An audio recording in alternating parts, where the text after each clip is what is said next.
HMPV virus নিয়ে কি আতঙ্কের কিছু আছে? এর লক্ষণ আর প্রতিকারের ব্যবস্থাই বা কি? আসুন জেনে নেই বিস্তারিত। যুক্তরাষ্ট্রের centre for disease control and prevention CDC বলছে ২০০১ সালে প্রথম এই ভাইরাস শনাক্ত হয়। কিন্তু বিশেষজ্ঞরা বলছেন হয়তো আরও অনেক যুগ আগে থেকে এই ভাইরাসের অস্তিত্ব ছিল পৃথিবীতে। স্বাস্থ্য বিশেষজ্ঞরা বলছেন এখনই ঘাবড়াবার কিছু নেই। এই ভাইরাস ভয়াবহ আকার ধারণ করবে কিনা সে বিষয়ে বিশেষজ্ঞরাও কোনো সতর্কবার্তা দেননি। তবে রোগটি যাতে না হয় সে বিষয়ে সতর্ক থাকার পরামর্শ দিয়েছেন তারা। এইচএমপিভি সংক্রমিত হলে সাধারণ জ্বর বা ফ্লুর মতো উপসর্গ দেখা যায়। সাথে কাশি, জ্বর, নাক বন্ধ এবং শ্বাসকষ্ট হতে পারে। সেই সাথে চামড়ায় র্যাশ বা দানা দানা দেখা দিতে পারে।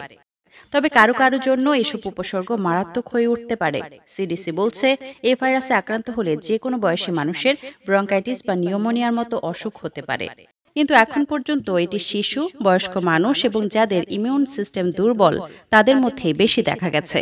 আক্রান্ত হওয়ার পর লক্ষণ প্রকাশ পেতে ৩ থেকে ৬ দিন সময় লাগে। কিন্তু আক্রান্ত হলে ঠিক কতদিন ভুগবেন একজন মানুষ তা নির্ভর করে সংক্রমণের তীব্রতা ও আক্রান্ত ব্যক্তির শারীরিক সক্ষমতার উপর। কিভাবে ছড়ায় এই ভাইরাস? এইচএমপিভি সাধারণত আক্রান্ত মানুষের হাঁচি বা কাশি থেকে ছড়ায়। এছাড়া স্পর্শ বা করমর্দনের মতো ঘনিষ্ঠ সংস্পর্শে এইচএমপিভি ছড়াতে পারে। আমেরিকার centre for disease control CDC বলছে এইচএমপিভি রয়েছে এমন বস্তু বা স্থান স্পর্শ কিংবা আক্রান্ত ব্যক্তির হাঁচি বা কাশির ড্রপলেট লেগে থাকা স্থান, যেমন দরজার হাতল, লিফটের বাটন, চায়ের কাপ ইত্যাদি স্পর্শ করার পর সে হাত চোখে, নাকে বা মুখে ছোঁয়ালে এইচএমপিভি ছড়াতে পারে, অনেকটা কোভিডের মতো। এইচএমপিভি সংক্রমণ সাধারণত শীতের সময় বাড়ে। একজন মানুষ একাধিকবার এইচএমপিভি আক্রান্ত হতে পারেন, তবে বিশেষজ্ঞরা বলছেন এর মধ্যে প্রথমবারের সংক্রমণের তীব্রতা বেশি থাকে। এরপর শরীরে এক ধরনের ইমিউনিটি বা রোগ প্রতিরোধ ক্ষমতা তৈরি হয়, যার ফলে পরবর্তী সংক্রমণের তীব্রতা তত বেশি হয় না।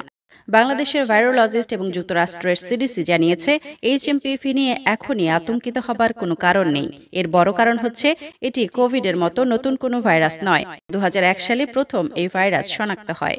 ভারত, চীন সহ বিভিন্ন দেশে ইনফ্লুয়েঞ্জা ধাঁচের এই ভাইরাস আগেও মানুষকে আক্রান্ত করেছে। এর অর্থ হলো মানুষের মধ্যে কিছুটা হলেও এই ভাইরাসের বিরুদ্ধে ইমিউনিটি গড়ে উঠেছে। কেউ এই ভাইরাসে আক্রান্ত হলেও তার শরীরের রোগ প্রতিরোধ ক্ষমতা একে মোকাবেলা করতে পারবে বলে আশা করা যায়। বাংলাদেশের জনস্বাস্থ্য ইনস্টিটিউটের ভাইরোলজিস্ট জানান, কোভিড ফুসফুসকে যতটা ক্ষতিগ্রস্ত করেছে এইচএমপিভিতে ততটা ক্ষতি হয় না। তিনি জানিয়েছেন, শিশু, বয়স্ক, গর্ভবতী বা কঠিন রোগে আক্রান্তদের মধ্যে এই ভাইরাসের সংক্রমণ তীব্র হতে পারে, কেননা তাদের রোগ প্রতিরোধ ক্ষমতা অপেক্ষাকৃত দুর্বল থাকে। সেক্ষেত্রে সবসময় সতর্ক থাকার পরামর্শ দিয়েছেন তিনি। চীনের centre for disease control and prevention বা সিডিসির ওয়েবসাইটের তথ্য অনুযায়ী এইচএমপিভি কোভিড-১৯-এর মতোই একটি আরএনএ ভাইরাস, অর্থাৎ এর জিনের গঠন একই। এই ভাইরাসও শ্বাসযন্ত্রে আক্রমণ করে। তবে এরা একই পরিবারের ভাইরাস নয়, অর্থাৎ কোভিডের টিকা নেওয়া থাকলে বা আগে কখনো কোভিড হলেও এইচএমপিভি সংক্রমণ হতে পারে। কোভিডের ইমিউনিটি আপনাকে এইচএমপিভি থেকে সুরক্ষা দেবে না।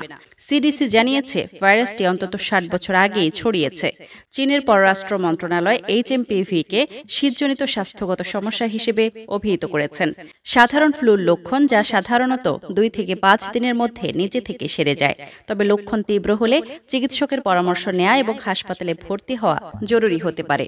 ডায়াবেটিস, উচ্চ রক্তচাপ, কিডনি জটিলতা এবং ক্যান্সারের মতো কঠিন রোগে আক্রান্তরা, সেই সাথে সিওপিডি এবং শ্বাসযন্ত্রের রোগীদের মাঝে সংক্রমণের লক্ষণগুলো গুরুতর আকারে দেখা দিতে পারে, এমনকি মৃত্যু পর্যন্ত হতে পারে। তাই জটিল রোগে আক্রান্তদের এমন লক্ষণ দেখা দিলে অবহেলা করা যাবে না। আসুন জেনে নেই এইচএমপিভি ভাইরাস প্রতিরোধের ব্যবস্থা কি। করোনা মোকাবেলায় যেসব সতর্কতা নেওয়া হয়েছিল, একই ধরনের পদক্ষেপে এই ভাইরাস প্রতিরোধ করা সম্ভব। যেমন বাইরে গেলেই মাস্ক পরা, ২০ সেকেন্ড ধরে সাবান পানি দিয়ে ঘন ঘন হাত ধোয়া, হাত দিয়ে নাক মুখ স্পর্শ না করা, আক্রান্তদের থেকে নিরাপদ দূরত্ব বজায় রাখা এবং জনসমাগম স্থল এড়িয়ে চলা।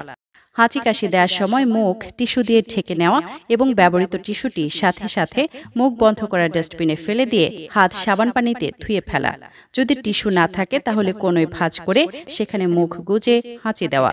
রোগ প্রতিরোধ ক্ষমতা বাড়াতে পুষ্টিকর খাবার খাওয়া, পাশাপাশি পর্যাপ্ত পানি এবং শ্বাস প্রশ্বাসের ব্যায়াম করা। সর্দি কাশি জ্বর হলেও অবহেলা না করে চিকিৎসকের পরামর্শ নেওয়া। বিশ্বজুড়ে কোভিড-19 সংক্রমণ ছড়িয়ে পড়ার পর এই ভাইরাস প্রতিরোধে কয়েকটি টিকা তৈরি করা হলেও এইচএমপিভি প্রতিরোধে এখনও সেই ধরনের কোনো টিকা নেই।